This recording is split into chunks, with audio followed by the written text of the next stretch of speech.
Hi.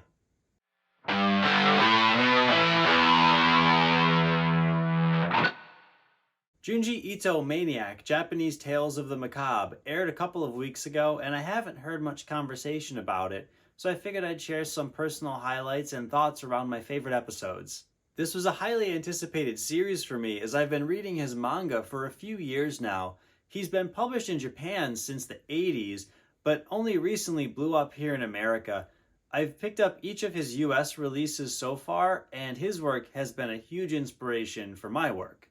A big part of what I like about Ito's take on horror is that he's found a way to touch on so many different subgenres like psychological, phobias, body horror, spiritual, sci-fi, all while maintaining his integrity and uniqueness as a storyteller. As far as adapting Junji Ito's manga though, this series wasn't the first attempt.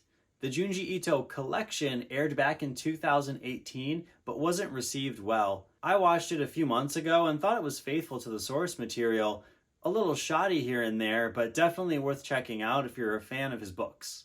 With this current Maniac series, the attention to detail and overall production is clear from the opening sequence. Mad Kid provided the opening song and Joicho provided the closing song. Definitely support them in any way you can. I believe both groups are currently on most streaming platforms. Anime intros are always the best at capturing these bizarre moods that feel slightly off at first, but then manage to captivate and set tone accordingly. It's hard to explain, but I can never assume how an anime intro is going to set tone, yet I'm always pleasantly surprised. And yeah, Maniac delivers accordingly. One thing I wasn't expecting was for my interpretations of these stories to shift so drastically when translated to anime. I originally read this material with a much darker perspective than what the show presents. I know a lot of Ito's work has room for levity between the lines, but that really shows in the anime. It's not a bad thing, I just had to shift my perspective to really enjoy consuming in this format. I caught on around the second and third episodes, and from then, it was the most fun I could have had with a horror anime. I'm going to keep things light as I cover some of my favorite episodes.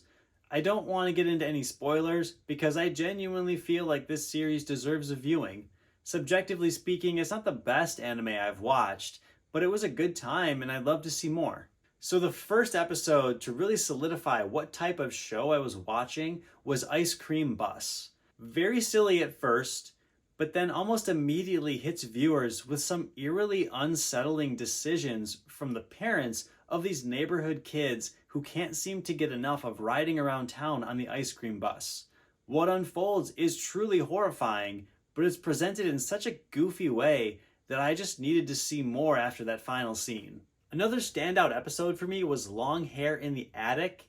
I vividly remember reading this one a while back because of just how creepy the entity was drawn, and that terrifying imagery translates beautifully to animation. Again, I don't want to spoil much here because a lot of these episodes fall just under the 10-minute mark, but this one also has a pretty gruesome climax. And that episode is directly followed by The Thing That Drifted Ashore, which has a pretty interesting metaphor on humans as parasites. I lingered on that thought for a few extra minutes after the credits had concluded. There are so many stories I could ramble on about, but the last one I feel compelled to appreciate is Whispering Woman. Like Long Hair in the Attic, this one stood out to me when I first read it, but it just translates so well to animation. Mitsu's deteriorating demeanor throughout the episode is in perfect contrast to Mayumi's growth, and hearing the soft whispering delivered instead of reading it to myself had a huge impact in the realm of psychological horror. A lot of this show asks viewers to jump into these wacky worlds with little to no background, and if you're okay with seeing craziness unfold on screen, you'll have a good time with Japanese Tales of the Macabre. Again, I definitely recommend checking this series out. It's currently streaming on Netflix, and if you've read his works before, what are some of your favorite Junji Ito stories, or which of his stories would you like to see adapted into animation? I'd personally love to see an animation for Red Turtleneck. That one always creeped me out. I never liked wearing turtlenecks. Also, I'll be leaving a link in the description box for a horror poetry anthology I released last autumn. If you're interested, feel free to check that out. It's currently available on Amazon. No obligation, of course, but I greatly appreciate the support, and I hope you have a great night.